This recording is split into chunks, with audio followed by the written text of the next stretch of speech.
Welcome back to the Citytilidie channel, and let's move on. We're not going to totally move on from the Real Madrid game because, of course, we do have to face them again. But, of course, when we do a Pepsi 11 for our next game, we're going to have to look back and make certain judgments on the City squad, aren't we? So we will touch upon it, but let's move on, onwards and upwards. Pepsi 11, City against Newcastle United. Who knows how they're going to turn up and play, but we can only do what we can do, can't we? 15th of February 2025. It's not on telly, is it? So anyway, you have to be there or not be square. That's an old saying, isn't it? But yes, if you are there and you see me, come and say hello. Of course, it's the 3 p.m. kickoff. Like the old days. We've had lots of them this season, haven't we? But I don't think it's popular anymore, are we? I think that's the problem. Match day 25, of course. 14 games to save our season, get back in the Champions League, because we're not getting through it by winning it, are we? I'm recording this on the 12th of February 2025, so I'm still less than 24 hours after that last night. I'm still a bit pissed off, in fairness. But anyway, we'll check out Howell's chirpy Wembley-bound Georges. Yes, they'll enjoy themselves. They'll be in Trafalgar Square in the fountains the night before. The Sunderland and Newcastle fans tend to enjoy it when they get there because they don't get there very often. It's a bit boring for us, isn't it? A horrible thing to say, but fact of life. And we'll try and pick a Pep 11. Hopefully Pep's not worrying too much about next week. This is a big game, of course, because it's all about position in the Premier League. Let me know your thoughts, guys. Let me know your score predictions as well. I'll give you Andy Morrison's later as well. Right, yes, the chirpy Geordies. A trip to Wembley to come in the Carabao. That's nice for them. Safely through to round 5 of the FA Cup. Wasn't that easy, but they managed it. And the owners, more importantly, the fans, are giving and believing a trophy made just beyond the cars. Or they got the small problem of Liverpool in the Carabao Cup, haven't they? Which won't be easy. But yes, the long wait may finally be over. Even though it's been an odd time, hasn't it? They've not found this having money much. It's been a help, but of course, in these days of PSR or whatever it is, and FFP, it's not easy, is it? I say all the big clubs have drawn that drawbridge up slightly, haven't they? So clubs like Newcastle are struggling to sort of make sure that investment's paying off. As far as the league, they've had a hiccup recently, belying their success in the Cups, and they've lost 2 of their last 3 games, which isn't great. The last 6 in the league, they beat United. They won at United back at the end of December. Then they went to Spurs and beat them. Then they won at home to Wolves 3-0. Then they went all a little bit wrong. They lost at home to Bournemouth 4-1. Beat Southampton away 3-1, no great shakes that one. And of course on the first, just very recently, 1st of February, they lost at home to Fulham. So it's gone a little bit pear-shaped. So their away form is actually slightly better than the home form, which isn't good for us. They currently sit 5th in the away table. They actually sit 9th if you take the home form. And of course, we only have a 6-goal advantage over them, keeping us above them at the moment as far as the league's concerned. We're on the same points, 41 points from 24 games. So this is going to be a toughie. As I say, Newcastle can be a bit Jekyll and Hyde. City can be a bit Hyde, can't they? Never mind the Jekyll at the moment. But of course, this year with no midweek games, Europe not a problem for them. The squad's been a little bit more rested. Howe's not had the injury problems he's had over previous seasons. There is a doubt about Anthony Gordon, but of course he's been a bit of a pain in the arse to us, hasn't he? But Newcastle hope he'll be okay. Despite a couple of 3 or 4 long-term injuries with no European football, at least Eddie Howe's been able to call on most of his squad.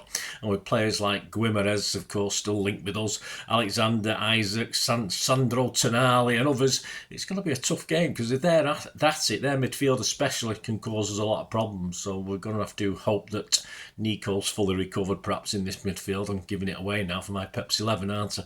But hopefully Pep won't have one eye on the seemingly lost cause over in Madrid. Simple as that, because this is the one that's the most important for me.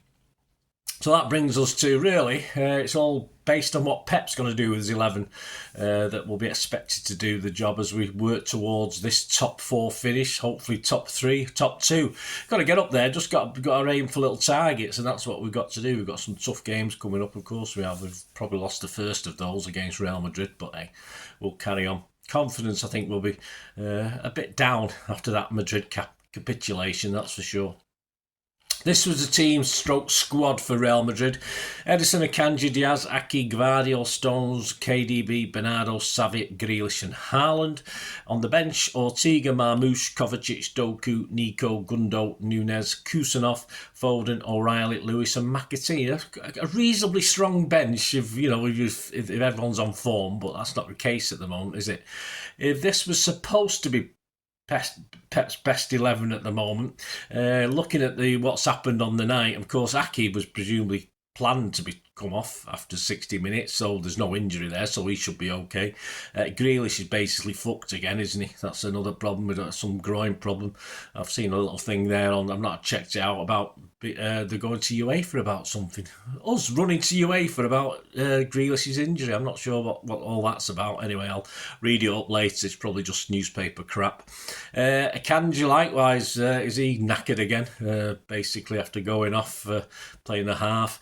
Edison, yeah, piss poor last 10 minutes. I'm pissed off with Edison at the moment. If you watch my player ratings, and I've not done my story of the game yet, I'm sure he'll come in for more stick on that. Sadly, Ortega's not much of an improvement, but Pep's going to have to stick Carson in. Doesn't make any difference, does it? Will Stones and Aki be fit enough? That's the thing. Give them a half each, perhaps. Perhaps he can last 45 minutes between them. Who knows? But that's the level we're at the moment, isn't it? With people who actually are playing well for the team. We just can't rely on them being fit. KDB just looks absolutely knackered. Don't know why he played so long. Is he going to get another rest for this, or just retire, whatever it takes at the moment? Because it's just not, or whatever KDB wants. I don't care as long as KDB's happy. But he can't carry on like this. He was out on his feet, I think, after the end of this game. Will he chance, that all this money we've played? Will he? He didn't bring Kusanov on to rather than Lewis, so.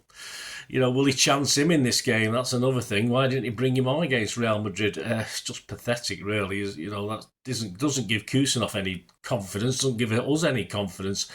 And, of course, Marmoush, I have no idea why I brought him on, in fairness. We should be bringing legs on at that stage in defence, not legs up front where we didn't even get the ball to him, I don't think. So Marmoush could start in this one for Grealish, of course. Nico, why he couldn't do 10 minutes against Real, I have no idea. Why did he take, I don't understand that. Even most people say bringing Stones back from midfield was part of the flaw with this.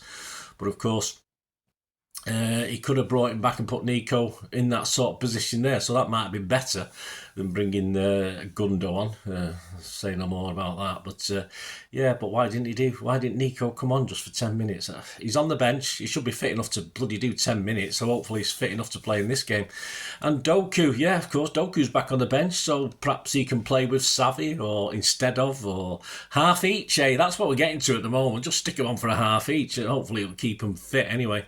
Because I think independently they play quite well when they're on this pitch together.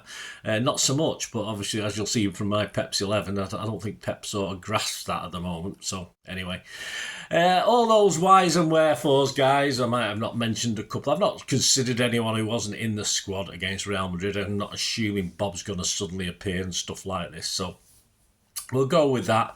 There's no point saving anyone for Tuesday. This is the big game of the two. This is the biggest. Simple as that. Yeah, there's still a chance. There's hope and Bob hope. No hope and Bob hope. I think probably no hope for us. But yeah, so this is the big one. This is the big game now. Every league game now is a big game. It's certainly against opposition. It's a 6-pointer, isn't it? It's a 6-pointer as far as the top 4 or 5 are concerned. Because someone's saying we could probably get top 5 this season, but. To get into the Champions League with a qualifier, of course. That's all we need. Another game on top of the Club World Cup. Yes, that sounds a good idea, doesn't it? Let's just get bloody third. I mean, we need third not to have to play a qualifier, don't we, I think? So, I don't know. It's pathetic, isn't it?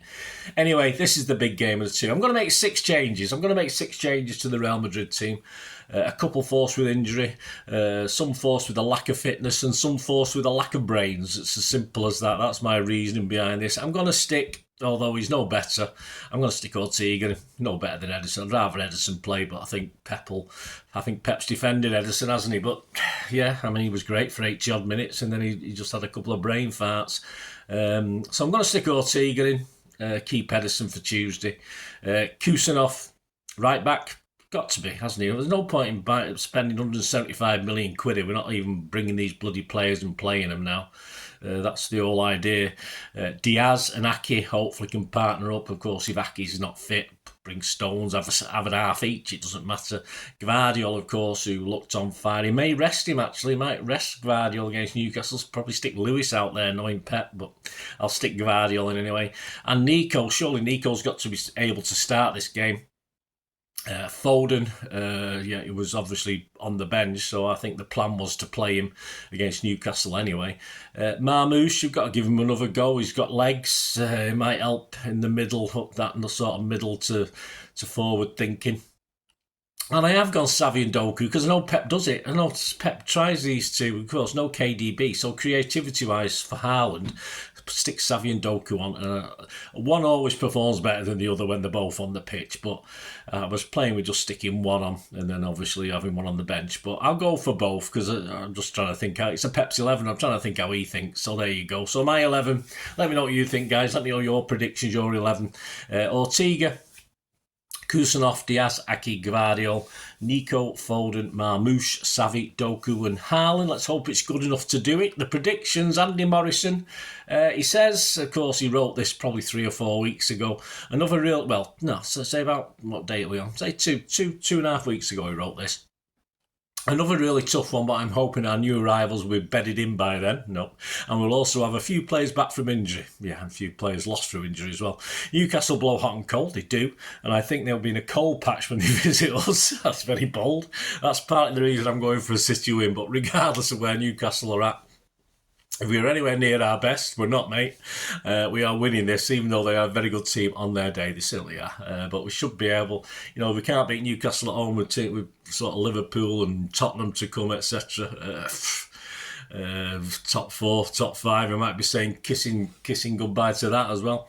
So Andy Morrison's prediction is going for the classic. He's going for the classic 3-1. City 3, Newcastle 1. You get 11-1 on that at the bookies, average price.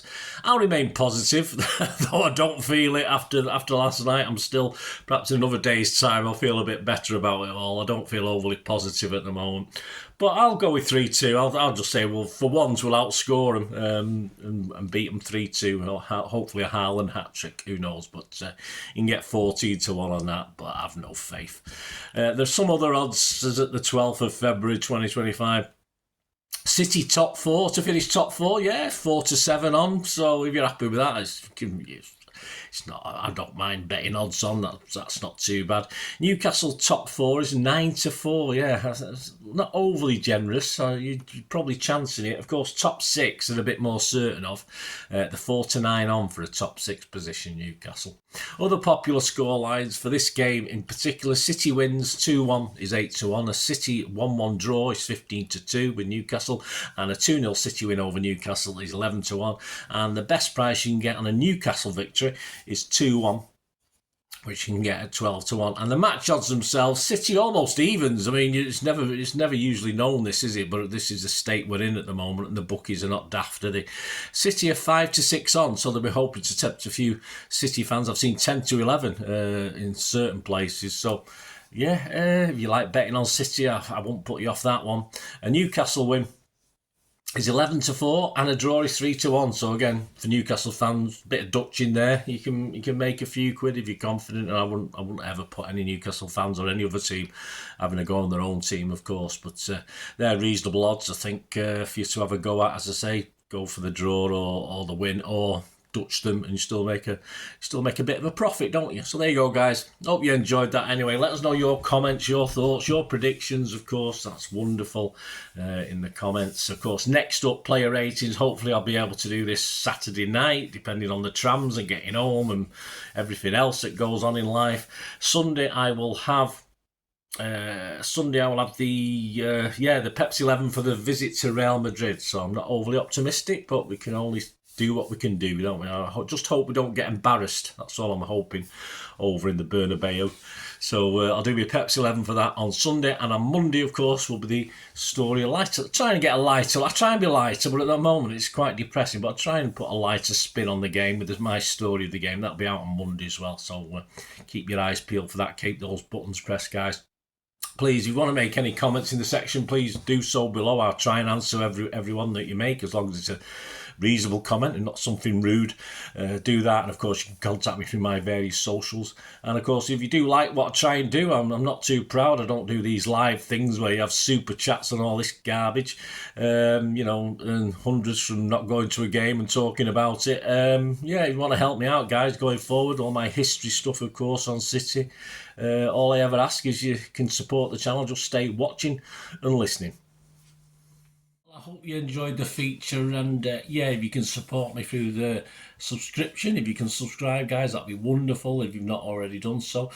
We do actually have memberships at the moment, just 99p a month, so you get access to all my City stuff, including all the history vlogs, dozens and dozens not been published yet that you get immediate access to, and every time I do a edit and do a vlog, you get immediate access to it as well. So you can have a copy of scripts as well if you want any hard copy of the sort of things I do on matches and teams and managers and players, etc, etc. So if you can join the membership, that'd be wonderful. We do have sponsors at the moment. Kippax 6505 are our current sponsor. They have a little eBay shop, so if you check in the comments section, there's a link there to the shop. They sell movie posters from the 90s and 2000s. They sell DVDs, some classic Hollywood movies, some classic foreign language ones.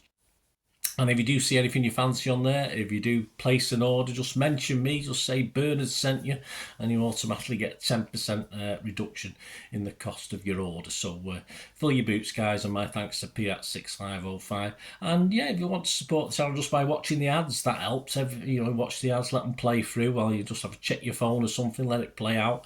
And of course, if you follow any of the links, that always works as well. If you follow a link to one of the ads and you fancy something, I've done it myself. I've followed a link and actually purchased something from another organisation. But it can happen. It can happen. Not all ads are stuff you're not interested in. And of course, if you can give us a like, guys, that would be absolutely fantastic. All likes are much appreciated. Anyway, thanks for watching. Until the next time, of course, I only ever ask one thing, don't I? Please, I ask you all to stay safe, especially you Blues. Until the next time, come on, City. Bye for now.